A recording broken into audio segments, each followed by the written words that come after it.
Hey, what's up, OKC Thunder fans? Jenny here, and we're going to talk about that Wizards game. Yes, we are. Guys, I've had such a trying week. I am absolutely exhausted. Working, going to school. Oh, I'm tired, but that game gave me so much life. I mean, normally I would just sleep on it, record my reaction video in the morning. But I have so much energy and adrenaline pumping through me right now that I just have to say it now. So OKC beat the Wizards 121 to 112. We've got our sixth win in a row, longest winning streak in the NBA. And something really cool is starting to happen. It has nothing to do with the players. I know that probably threw you off. And everything to do with the fact that OKC is finally getting a sliver more respect in the Western Conference. Since the beginning of the season, since the Big Three became a thing, everyone's been hating on our guys. They're not where we thought they'd be. We thought the chemistry would be there by now. Okay, lights out. Now all of a sudden, this team is really going to be bad come playoff time. This team, you don't want to mess with this team. They're better than 5th seed. You better watch out. They're right behind the Wolves. Okay, now that's what I'm talking about. Finally, listen, in this league, you're lucky if you even get that. So I will take that. Right now, I will take that. We need to pull away a little bit more. The Pelicans right on our tails, and rightfully so. They have Anthony Davis and DeMarcus Cousins. I get it. And those two apparently have been getting some chemistry going. But let's talk about some chemistry happening on the OKC Thunder, because that's what I'm about. Paul George and Westbrook. I don't know where it's come from. I don't know if it's just some bromance that's been broming and no one even knew about it. Whatever, who cares? It's happening. It looks damn good, and I'm excited about it, and you should be too. If they're going to run the lane like that, both of them, two-man play, every night, it's lights out. This game was all Westbrook, 100%. He was running the floor. He was the hype master, as he always is. Some people, they think he's kind of arrogant. They think he's kind of cocky. The man's like that for a reason. Respect my man. All day. The no-look pass to Melo with the dunk. Oh my God. I was going crazy. I could talk about the Thunder a lot. But let's just talk about their opponent a little bit, because it wouldn't be fair, because the Wizards did hang in there. Bradley Beal was a beast. I mean, he had over 40 points. He really carried the weight of the team on his shoulders. John Wall was a contributor. He wasn't having a stellar night, but he's consistent. I will echo what the announcers were saying about this team and the analysts, and they've kind of been in the same position for years now, so it's kind of like, what are they doing? Are they just okay with this mediocrity?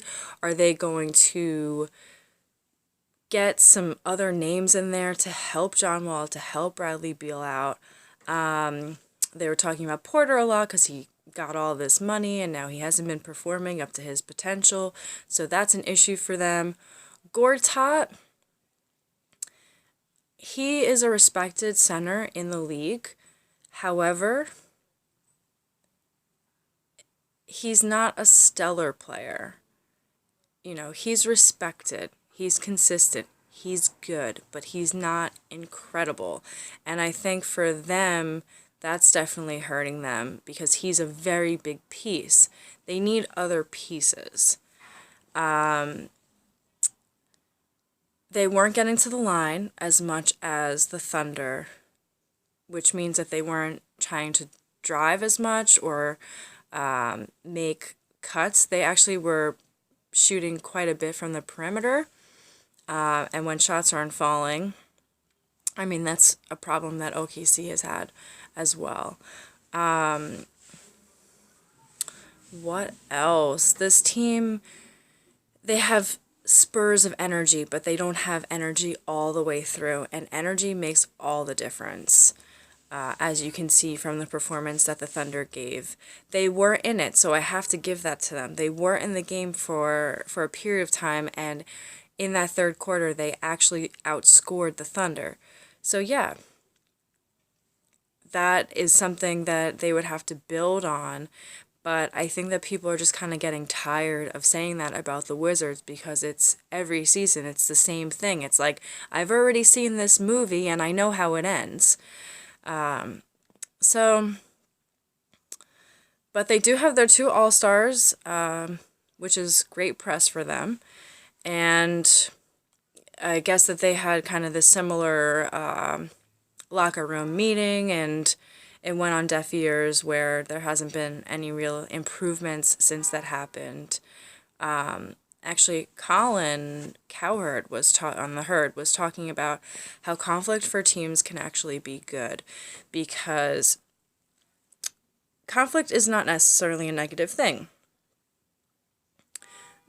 All of the parties involved express their feelings and what they're feeling, what they're noticing, and you can either move on forward from it and correct whatever issues there are, or have this mutual respect or this mutual understanding, some clarity of the situation, or the way that it transpires can really turn people to divide. It can really split a team up.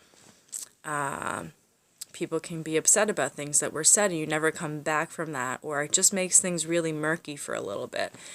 So the outcome of that conversation, it hasn't really been reported, but it doesn't seem like things are good in Washington.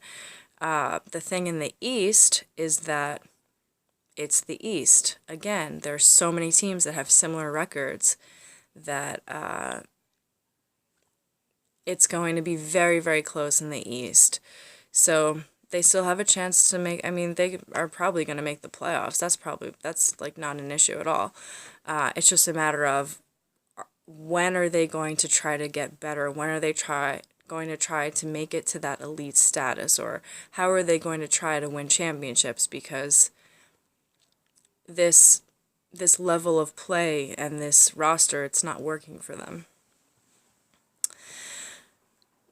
But that's the Wizards. That's not our problem, OKC Thunder fans, because we have the Thunder. We have Russ, Melo, PG, and Adams, which is now our Big Four. Yes, I said it. It's official. It's the Big Four. I know many of you have been saying it from day one. I'm on board because Kiwi kills. I've never seen a big man cause turnovers the way he did tonight. His hands were in the air. He was playing full court defense. Are you serious? What big man does that?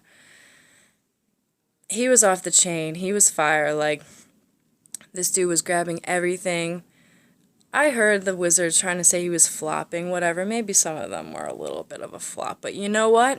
He got away with it. That kick to the groin. It was extra, but you know what?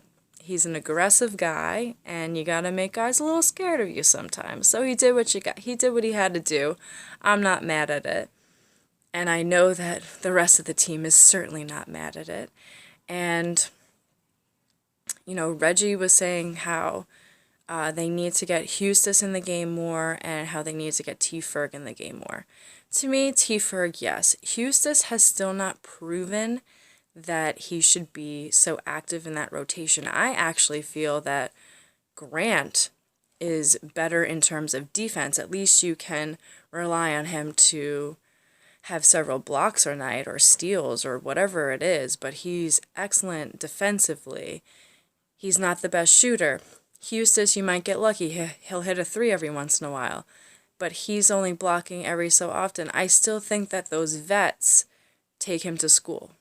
I mean, he can't guard vets. That's his thing. He needs definitely more time in the gym with that. Felton had an okay night. He was definitely holding his own for the second unit while Russ was on the bench. T. Ferg, though, he was great. He was very aggressive. I loved that Melo made that extra pass, even though he was wide open. That shows that he has a lot of trust in Ferguson. And Melo is one of these guys who really loves spending time with the rookies and developing them. Look at what he did with Porzingis. I mean, you can say whatever you want about how that all happened, but Porzingis is using some Melo moves right now, so clearly they spent some time together. And he seems to be really gelling well with Ferguson, and they have a good relationship, so we'll see how that blossoms, because I think that could be really cool. What else? Those highlights. Oh my goodness. Russ he was absolutely incredible. He had that stadium lit. Lit. I would have loved to be in that atmosphere tonight because it just looked like that was like a playoff game. Playoff game atmosphere.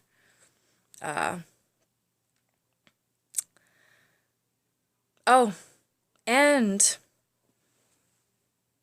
how could I forget? LeBron and Curry picked their teams. Russ is officially on Team LeBron. If you haven't checked out those rosters, you need to, because Team LeBron is gonna kill Curry. Kill them. Like, I don't even know how Curry allowed him to do that, because he has everybody on that squad. Definitely check that out. I don't have time to go over who is on it now, but it's been posted everywhere, so you can find it really easily. Team LeBron. It's going down. All right, y'all. Thanks so much for tuning in. As always, any comments that you have on this game, I'm just gonna, take this moment to reflect on this 6-game winning streak. Everyone, enjoy your night, and as always, Thunder up.